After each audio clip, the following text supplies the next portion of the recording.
Bem-vindo ao canal Lê para mim, Robô. Aqui apresentamos a leitura facilitada das leis brasileiras, com linguagem clara e objetiva. Durante os áudios, a versão oficial da norma, a chamada Lei Seca, é exibida ao fundo. A fonte utilizada está disponível na descrição. Este conteúdo é de caráter informativo e educativo, não substitui a leitura da lei, nem constitui orientação jurídica. É um recurso complementar para revisões de concurseiros. Olá, seja muito bem-vindo à nossa leitura facilitada do Código de Processo Civil. Hoje vamos falar sobre o artigo 265, que trata da transmissão telefônica das cartas judiciais e da confirmação do seu conteúdo. Esse artigo mostra como o processo pode usar meios rápidos, como o telefone ou mensagens eletrônicas, para dar mais agilidade ao cumprimento dos atos judiciais. Mas atenção! Mesmo com toda essa rapidez, a lei exige cuidado e conferência, determinando que o conteúdo da carta seja lido e confirmado entre os servidores dos juízos envolvidos. Ou seja, o CPC deixa claro que velocidade e segurança precisam caminhar juntas. Quer entender como funciona essa transmissão e por que a confirmação é tão importante? Então fica comigo nesta leitura facilitada do artigo 265 do CPC. Leitura facilitada seguida de exemplos práticos do Código de Processo Civil. Artigo 265. Tema: transmissão telefônica das cartas judiciais e confirmação do conteúdo. Caput: o responsável pela transmissão da carta e observância dos requisitos legais. O secretário do tribunal, o escrivão ou o chefe de secretaria do juízo que expede a carta deve transmiti-la por telefone ao juízo responsável por cumprir o ato. Essa transmissão será feita por intermédio do escrivão do primeiro ofício da primeira vara, quando houver mais de um ofício ou vara na comarca. Além disso, devem ser observados os requisitos mínimos da carta, conforme determina o artigo 264 do CPC. Parágrafo 1º. Confirmação do conteúdo da carta transmitida. No mesmo dia da transmissão ou, no máximo, no primeiro dia útil seguinte, o escrivão ou chefe de secretaria do juízo que recebeu a carta deve telefonar ou enviar mensagem eletrônica ao juízo que a expediu. Nesse contato, ele deve ler o conteúdo da carta e pedir que o juízo deprecante confirme as informações transmitidas. Parágrafo 2º. Encaminhamento da carta para despacho após confirmação. Depois que o conteúdo da carta for confirmado pelo juízo deprecante, o escrivão ou chefe de secretaria deverá submeter a carta ao juiz, para que seja proferido o despacho necessário ao cumprimento do ato. Exemplos práticos do artigo 265 do Código de Processo Civil. Imagine que um juiz da comarca de Ribeirão Preto precisa expedir, com urgência, uma carta precatória para a comarca de Araraquara, a fim de que seja realizada a oitiva imediata de uma testemunha. Diante da urgência, o escrivão do juízo de Ribeirão Preto transmite a carta por telefone ao juízo de Araraquara.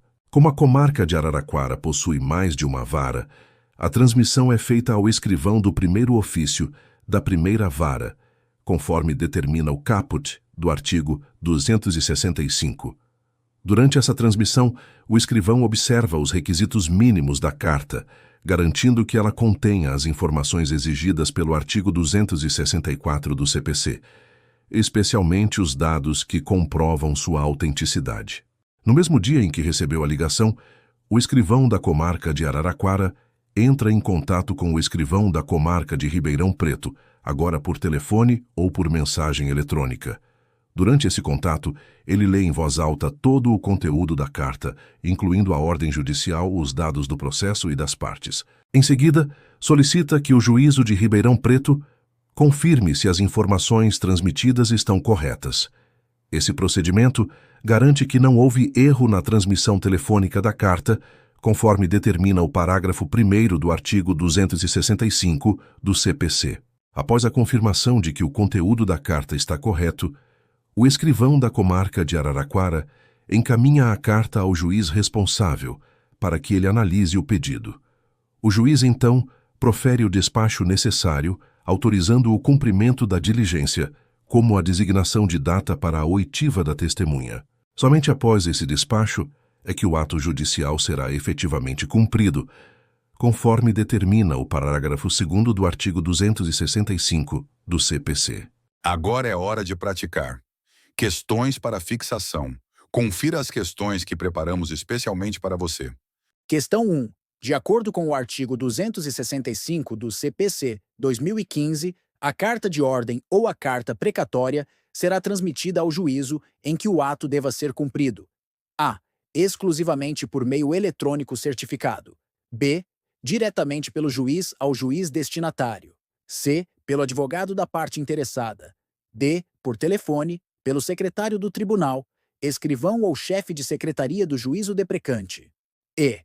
Apenas após a juntada física dos autos. Gabarito correto, letra. D. Comentário rápido.